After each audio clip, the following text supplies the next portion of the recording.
po sa lahat ng mga future LPT.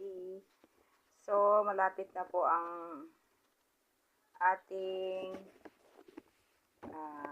examination date ngayong March 23, 2025. So, ang kailangan po natin dalhin ay itong OR natin. Ito po, kailangan natin yung OR. Kung nakabayad na ba tayo. At saka po, ito yung NOAA. Ito po, yung NOAA natin. Back to back po yan. At saka, itong long brown envelope. Ito po yung paglalagyan natin ng ating mga scantron pagkatapos natin magsagot sa ating peer or prof ed or gen ed or specialization.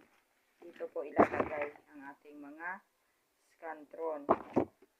Then, so meron din po akong dalawang lapis. Mongol 2. Then,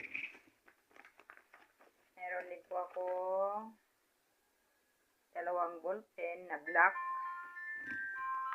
At saka eraser kung sabi nila kailangan diba pagkatapos yung magsagot sa likod po ng ating scantron yung sinasagutan natin, ipa-flatten po natin yun para mabasa po ng machine.